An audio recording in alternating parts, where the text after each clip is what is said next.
Assalamu alaikum, bienvenue à tous, j'espère que vous allez très bien, parce que là, on va défier un petit peu. Alors tout d'abord, c'est quoi les livres les plus lus dans le monde? La Bible, 4 milliards d'exemplaires vendus, Coran, 3 milliards d'exemplaires vendus, bon, les autres livres, ils sont bien derrière.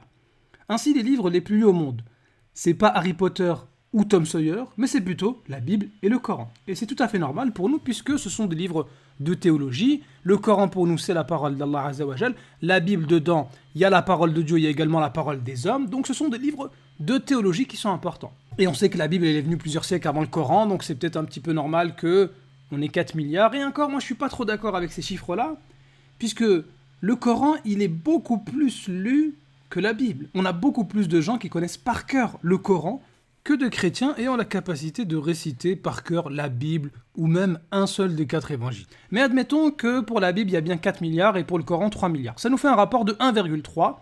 La Bible serait lue 1,3 fois plus que le Coran environ. Cependant, il y a 2 critères qu'il faut voir. Combien y a-t-il d'auteurs dans le Coran? 1. Combien y a-t-il d'auteurs dans la Bible? 40. Plus de 40 selon les chrétiens. Ça nous fait un rapport de 40. Voilà. Donc, 40 fois plus d'auteurs dans la Bible que dans le Coran. Ah bah oui, donc pour la Bible, vous êtes 40 fois plus. Et vous n'avez que 4 milliards comparé à 3 milliards pour le Coran, alors que vous étiez 40 fois plus. Bon, ok. Un autre critère. En combien de temps a été révélé le Coran? 23 ans. En combien de temps a été révélée la Bible? Plus de 1500 ans.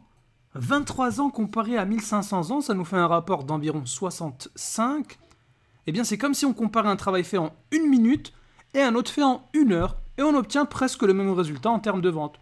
Maintenant, imaginez une personne qui prend 1 minute pour faire un travail, et de l'autre côté, 40 personnes, il leur faut à chacun 1 heure pour fournir le même travail, fait par une personne en 1 minute. Donc une personne en 1 minute fait autant que 40 personnes en 1 heure, c'est-à-dire 40 heures.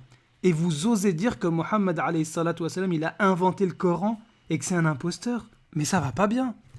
Si vous dites que Mohammed alayhi salatu wassalam, c'est un imposteur, eh bien, c'est comme si vous étiez en train de dire que vos 40 auteurs de la Bible, ils ont fait moins bien qu'un imposteur. Et donc, en fait, si vous reniez le Coran, vous reniez la Bible.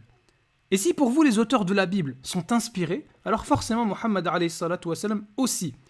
Une personne dans le désert, en 23 ans, peut faire autant que 40 personnes, dont des prophètes, en plus de 1500 ans. C'est pour ça que le Coran, c'est de loin le livre le plus influent au monde. Et je parle même pas du contenu. Je parle pas du contenu du Coran et de la Bible. Ça, c'est un autre thème encore. Je parle juste du fait que ça marche, ça se répand. Et c'est ce qui fait dire à l'historien Will Durant, dans Histoire de la civilisation, à l'encontre de la Bible.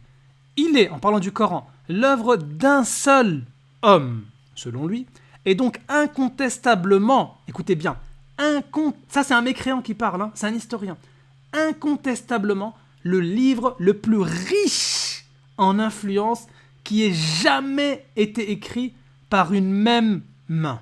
Conclusion, si vous dites que Mohammed alayhi salatu wassalam a inventé le Coran, alors vous serez obligé d'admettre qu'il a fait mieux que les 40 auteurs de la Bible qui sont des prophètes.